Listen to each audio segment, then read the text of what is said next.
2020년 코로나로 전세계 교류가 완전히 중단되어 국가 간의 교류가 거의 없었음에도 불구하고 세계 주요 국가에서 한국을 제1 혹은 제2 외국어로 선택하는 상황이 연출되고 있습니다. 지금까지 많은 국가에서는 영어나 중국어 등 사용처가 넓은 유력 언어들을 채택해왔는데 왜 갑작스럽게 한국어를 택하는 나라들이 늘어났는지 궁금한데요. 특히 인구 많은 나라들이 대거 포함됐습니다. 포스트 코로나 시대를 맞아 2020년, 2021년에 한국어가 대거 제1, 2 외국어로 채택이 되었다는 소식입니다. 어떤 나라들인지 대략적으로 살펴보겠습니다. 첫 번째, 인도. 인도 정부는 한국어를 제2 외국어로 택했습니다. 힌디어와 영어가 거의 모국어로 쓰이는 가운데 이제는 한국어도 제2 외국어로 포함되어 앞으로 엄청난 학생들이 한국어를 익힐 것으로 판단됩니다. 인도 인구는 13억, 비공식 인구 15억에 육박하고 있어 전 세계에서 인구로는 1, 2위를 다투는 국가입니다. 따라서 제1 외국어에 편성된다는 것은 앞으로 한국과 인도의 관계도 점차 넓어진다는 예상이 나옵니다. 우선 이렇게 인도가 한국어를 제2 외국어로 선택한 배경에는 한국 기업들의 인도 진출을 들 수 있습니다. 삼성은 중국에서 모바일 사업부를 철수시키고 중저가 라인이 인도에서 폭발적인 매출 성장이 있었기 때문에 인도로 라인을 옮기는 동시에 현지에서 다양한 인원을 고용하며 고용 창출 효과도 일으키고 있는 상황입니다. 또한 삼성 모바일은 마침 인도가 중국과 국경에서 끊임없는 마찰을 일으키면서 반중 정서가 심화되는 상황이 오면서 중국산 불매와 더불어 이에 대한 반향으로 더욱 기회를 잡아 시너지 효과를 내고 있다는 분석도 따르고 있습니다. 실제 인도가 한국어를 제2 외국어로 선택한 배경에는 중국어 대신 한국어가 들어갔다는 의견도 나옵니다. 인도는 제2 외국어였던 중국어를 아예 빼버린 대신에 한국어를 제2 외국어로 전격 편입한 것으로 보입니다. 인도 교육계에서는 K-POP 등 한류 문화에 대한 급격한 학습 수요가 늘어났고 넷플릭스나 유튜브 등으로만 한국어를 배우는 것으로는 부족하다는 요청이 늘어났으며 마침 중국도 외교 관계가 원만하지 않던 차에 전격 독일어, 프랑스어 등과 함께 한국어를 포함시켜서 한국어의 위상이 상승한 것으로 판단되고 있습니다. 앞으로 양국은 한국어 학당이나 관련 학습 장소를 대거 늘리고 필요한 인원을 서로 지원할 방침으로 보입니다. 인도는 한국의 경제력이 급상승한 데다가 자국의 한국어 수요가 늘어나면서도 동시에 중국과의 분쟁 등 복합적인 요인으로 인해 한국어를 선택하는 등 앞으로 한국과 다양한 협력을 진행할 것으로 기대되고 있습니다. 두 번째, 베트남. 베트남은 한국어를 제1 외국어로 편성했습니다. 베트남 역시 코로나19임에도 불구하고 한국어를 제1 외국어로 전격 선택한 것은 역시 베트남에서 한국의 위상이 오히려 코로나 때문에 더 올라간 것으로 판단됩니다. 코로나 대응이 베트남 시각을 바꿔놓은 게 아니냐는 것인데요. 실제 최근 분석한 자료는 이를 뒷받침하고 있습니다. 독일 유력 언론은 OECD 국가 중에 여러가지 지표를 모두 동원해 봐도 결론은 한국이 제일 잘했다는 기사를 냈습니다. 지금까지 OECD 회원 중에 한국은 코로나를 잘 선방했지만 일본이나 다른 기타 국가와 비슷하다는 의견이 많았습니다. 블룸버그 통신도 코로나 환경에서 살기 좋은 국가로 1위부터 3위까지 호주, 뉴질랜드, 싱가포르를 논하면서 한국은 일본과 8, 9위 정도를 다투는 등 한국의 방역 성적표에는 최상위급 점수를 주지 않았습니다만 독일 주간 디 차이트는 지난 11일 코로나19 대응에 대해 6개 지표를 토대로 평가한 결과 한국이 4개 지표에서 가장 대응을 잘한 것으로 꼽았습니다. 코로나19 고통지수를 집계해 봐도 한국이 OECD 회원 국가 중 가장 낮다고 보도했습니다. 한국은 6개 지표 중 인구 10만 명당 코로나19 사망자와 실업자, 지난해 국가 채무 증가율과 경제 성장률의 타격 정도 등 4개 지표에서 코로나19 대응이 OECD 회원국 중 1위인 것으로 집계됐습니다. 독일 디차이트는 여러가지 통계를 다 종합해 본 결과 코로나는 한국이 가장 잘 대응했다고 1위라고 보도했습니다.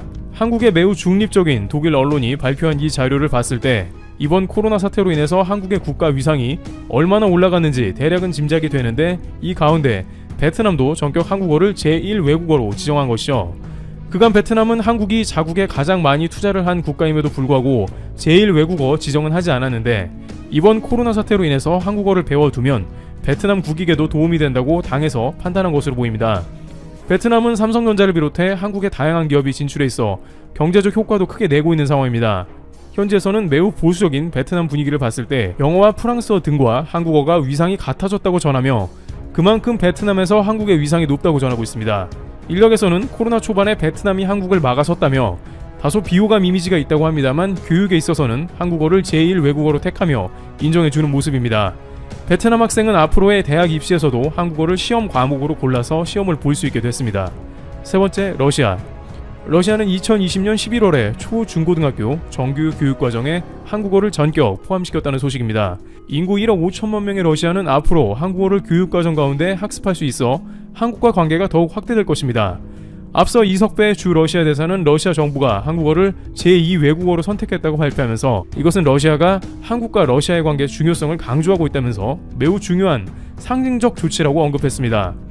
이것이 단순히 의례적인 멘트가 아닌 것은 앞에 인도와 같은 예에서 볼 수 있었듯이 국가의 관계가 훼손되면 중국어처럼 퇴출될 수도 있다는 것입니다. 러시아 당국은 최근 90%의 효과를 보이고 있는 스푸트니크5 백신의 주요 생산 거점 중 하나로 일찌감치 한국을 지정하는 등 한국과 실제 관계가 매우 돈독해지고 있는 상황입니다. 애초에 러시아 백신은 비웃음을 샀으나 세계적 의학지 랜싯에 90%의 백신 예방 효과가 있다는 발표가 나오자마자 화이자 모더나에 이어 전 세계 3대 백신으로 떠올랐는데 이는 러시아가 애초에 기초과학 강국으로서 백신을 잘 만들어냈다는 뜻이며 러시아에서는 한국이 그러한 백신을 생산하기에 알맞은 국가로 봤다는 것입니다. 이번 코로나 사태로 인해서 러시아는 한국을 본격적으로 주요 국가로 인정했다는 분석이 나오고 있습니다. 물론 러시아에서 과거부터 한국은 현대자동차가 IMF 때 모든 회사가 떠나더라도 현대는 러시아를 지켰다면서 의리 있는 한국의 회사로 명망을 떨치기도 했으며 도시락은 러시아의 대표적인 컵라면이기도 합니다. 또한 러시아가 국가안보 및 주요 산업으로 지정한 LNG 등 자원 개발에 있어서 한국의 조선사들이 대거 러시아와 계약을 맺는 등 시간이 가면 갈수록 러시아와 한국은 중요 관계를 맺고 있다는 분석입니다. 여기에 최근 러시아는 한국을 5대 공군 강국으로 분석하면서 일본과는 거리를 두는 모습이 나옵니다. 러시아 언론은 한국이 수출 규제에도 불구하고 미국과 5G의 전략적인 파트너로서 중국을 견제하고 있다면서 일본은 괜히 한국을 건드렸다가 자국의 반도체 공급, 사업망이 다소 무너지기도 했다는 보도도 덧붙였습니다. 또한 사할린 섬에 일본을 향해 사드 S-400을 배치하는 등 한국과는 협력을 지속하나 일본은 경계하는 모습을 보입니다. 한편 러시아는 유럽에 속한 국가인데 유럽에서 한류가 전례 없이 흥행하고 있다는 분석도 나오고 있습니다. 한국유럽센터 조사팀에 따르면 유럽 19개국을 전문가들이 모여 분석한 결과 약 71%의 전문가들이 한류의 인기가 크게 올라갔다고 분석했습니다. K-팝 등 한국 문화가 위세를 떨치고 있다는 것이죠. 또한 전문가들의 94.1%는 앞으로 한국 현대문화가 자국에서 더 인기가 높아질 것으로 전망했습니다. 특히 언어와 밀접하게 연관되어 있는 K-팝이 인기의 이유 91.2%를 차지한다고 조사되어 많은 유럽 젊은이들이 한국의 K-팝에 전례 없이 심취했으며 이는 곧 한국어 학습 열기도 상당히 올라갔다는 의견이 나오고 있습니다. 조서영 한국유럽센터 연구 교수는 이는 최근 한국의 팬데믹 대응에 대한 유럽 시민들의 관심이 늘어난 것을 반영한다면서 역시 결국 코로나 대응으로 명성을 떨친 한국이 많은 유럽인들에게 코리아를 각인시켰다는 설명입니다.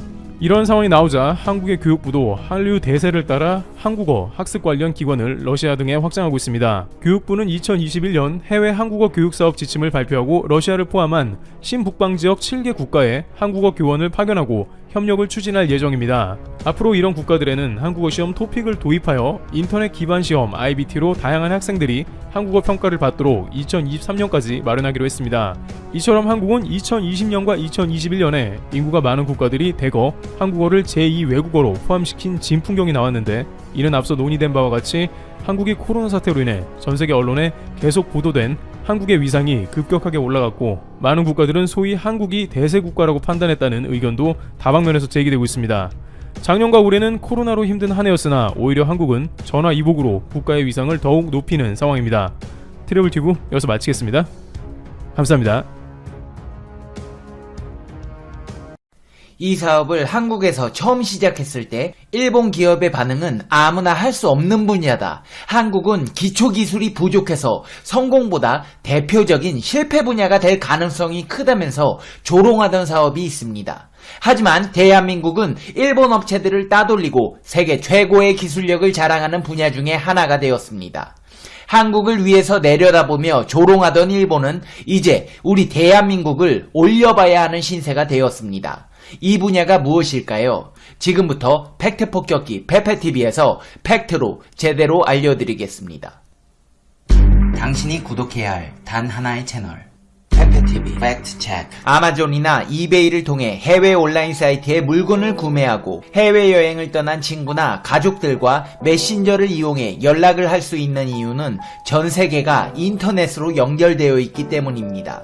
그렇다면 수백, 수천 킬로미터 떨어진 곳에서 인터넷이 연결될 수 있는 이유는 과연 무엇일까요? 우주에 떠있는 인공위성을 통해 인터넷을 연결하는 것일까요? 아니면 일정 거리마다 기지국을 설치해서 와이파이 통신처럼 무선으로 연결을 하는 것일까요? 물론 아주 일부 인터넷 트래픽은 인공위성을 통해 이루어지는데 비율이 1%밖에 되지 않습니다. 나머지 99%를 차지하는 것은 바로 바다 밑에 깔려있는 해저 케이블을 통해 세계와 개인이 소통할 수 있게 만들어줍니다. 여기에는 엄청난 기술력과 많은 사람들의 노력이 있습니다. 1998년까지는 인공위성을 통한 트래픽이 27% 정도 차지했고 나머지 73%는 해저 케이블을 통해 이루어졌지만 인공위성으로 국제방송을 중계할 때 위성 상태가 고르지 못해 화면이 끊기거나 정지하는 일이 빈번히 발생하자 다시 해저 케이블을 선택했다고 합니다. 인공위성을 통한 통신은 기후와 대기, 태양의 간섭 등 많은 영향을 받아 신호가 끊기거나 줄어들 수 있는 반면 해저 케이블을 이용한 통신은 안정적이고 비용까지 저렴하다고 합니다. 그리고 최근엔 스마트폰 보급률과 인터넷 보급률이 높아져서 전 세계의 대규모 트래픽을 감당하기엔 인공위성으로는 벅차다고 합니다. 과연 수천 킬로미터의 거리와 수심 수 킬로미터의 깊은 바닷속에 해저 케이블을 어떻게 설치할까요? 여러분 정말 궁금하지 않으세요? 그 깊은 바닷속에 케이블을 설치하다니. 실제로 인터넷 케이블을 위한 해저 케이블을 배에 싣고 이동하면서 설치하는 것은 아주 어려운 작업입니다. 또한 해저 케이블의 설치 위치에 따라 수명이 달라질 수 있고 케이블 파손 등 결함이 발생했을 때 수리 비용도 고려해야 하기 때문에 해저 케이블을 설치하는 장소는 지진대나 화산대가 아닌 곳을 잘 찾아서 설치해야 합니다. 해저 케이블을 설치한 위치가 정해지면 먼저 해저 탐사가 진행되고 설치될 해저 바닥 주변 청소 작업을 거쳐 케이블을 바닷속에 묻습니다. 수심이 깊은 곳은 원격 조종 차량과 수중 로봇을 이용하고 수심이 얕은 곳은 잠수부와 케이블 매설기로 매설을 하게 됩니다. 해저 케이블을 설치할 땐 바다 중간에 있는 케이블 부설선에 시작하여 육지가 있는 해안 방향으로 설치를 시작합니다. 대부분 국가 간 영역을 나누어 해저 케이블의 유지 보수와 부설 작업을 맡게 되는데 주요 지점에 연결해야 할 케이블을 부표를 이용해 부설선 위로 끌어올려 연결한 뒤 가라앉히면서 작업을 진행합니다. 수심 200m 정도까지는 매설기로 수중에 있는 바닥을 파내어 매설하고 훨씬 깊은 수심 1000m부터는 어선이나 어망이 케이블과 접촉할 가능성이 없기 때문에 파묻지 않고 가라앉히게 됩니다. 이 경우에도 그냥 케이블을 가라앉히는 게 아니라 수중 로봇을 이용하여 바닥에 홈을 낸 뒤 파놓은 홈에 케이블이 들어가게 됩니다. 이렇게 설치된 해저 케이블이 모두 130만 킬로미터나 된다고 합니다. 한번 깔아둔 해저 케이블은 자연재해, 어선, 어망과 충돌로 인해 끊어지거나 손상이 갈 수 있습니다. 대부분의 해저 케이블 손상은 수심 200m 이내 선박이나 어선에 의해 발생한다고 합니다. 약 10%에서 15% 정도는 수심 1000m 이상 심해에서 발생하는데 수중 산사태나 지진이 그 원인이고 가끔 고래나 상어와 같은 해양동물로 인해 손상이 일어나기도 한답니다. 아니나 다를까 2006년 대만 지진 때는 홍콩과 대만을 연결하는 해저 케이블 중 7개 선이 끊어졌고 한국과 대만을 연결하는 해저 케이블 2개 중 1개가 끊어져 큰 피해를 입기도 했습니다. 이후 KT 서브마린이 일본, 중국, 미국과 함께 복구 작업을 벌였다고 합니다. 2011년 동일본 지진 당시에도 한국과 일본을 연결하는 해저 케이블이 손상되면서 구글과 유튜브 같은 해외 사이트와 연결이 끊어지거나 지연되기도 했습니다. 지상에서 먼저 전파를 이용해 손상된 위치를 파악하고 수리선이 출동해 보수 작업을 진행하게 됩니다. 손상 부위의 한쪽을 먼저 수리한 뒤 부표를 이용해 위치를 파악하고 다른 손상된 쪽을 꺼내 수리한 뒤 양선을 연결하여 다시 바닷속에 매설하는 작업입니다. 정말 듣기만 해도 어렵고 위험한 작업인데요. 최근엔 해저 케이블 보호원이라는 직업이 주목받고 있습니다. 해당 직업은 감시 레이더로 해저 케이블 루트를 점검하면서 케이블 근처에 접근하는 선박을 감시하고 케이블 유지 보수를 담당하게 됩니다.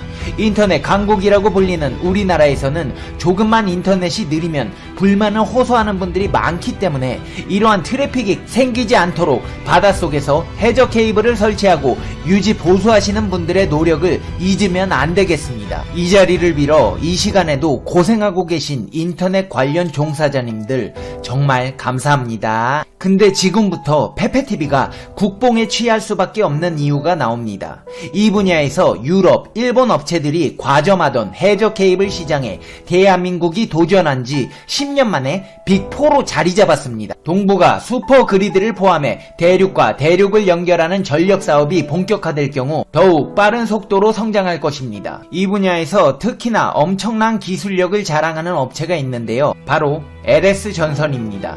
LS전선의 동해사업장은 국내 업체로선 유일하게 초고압 66,000V 이상 해저 케이블을 양산하고 있는 공장입니다. 글로벌로는 LS전선, 유럽, 세계사 등 총 4개사만 초고압 해저 케이블을 만들 수 있습니다. 관계자의 말을 따르면 차로 이동시킬 수 있는 최대 무게가 400톤인데 해저 케이블은 길이 수 킬로미터 5,000톤 이상에 달한다면서 동해사업장에서 생산한 해저 케이블은 공장에서 바다까지 이어진 패스를 통해 선적하고 시공 장소에 도착하면 선적한 배에서 케이블이 내려가면서 바로 바다에 포설한다고 설명했습니다. 카타르에 수출되던 100km 길이의 해저 케이블의 경우 선적에만 꼬박 보름이 걸렸습니다. 신선, 연선 등 전공정 작업이 진행되는 초고압 해저 케이블 양산 라인도 동해 사업장의 자랑거리입니다. LS전선은 최대 6만 볼트급까지 만들 수 있는 MI 절연제를 사용한 DC 해저 케이블 양산 라인을 갖추고 있습니다. LS전선 동해 공장은 규모뿐 아니라 기술력에서도 2위 업체들과 10년 이상의 격차가 납니다. 후발 업체의 추격에 민감하지 않을 수 있는 자신감의 이유입니다. 반도체 공장 수준의 원료 관리도 동해 사업장의 특징입니다. 공장 내부에 마련된 원료실에는 1000클래스 이상의 청정 환경이 유지되고 있습니다. LS전선은 불과 9년 전인 2009년 해저 케이블 공장을 가동했을 때만 해도 선도 업체들의 장비 사진을 참고해 눈대중으로 겨우 설비를 만들어 사용했을 만큼 열악했습니다. 하지만 대한민국의 산업력군들은 위대합니다. 이런 어려움을 겪고 일어난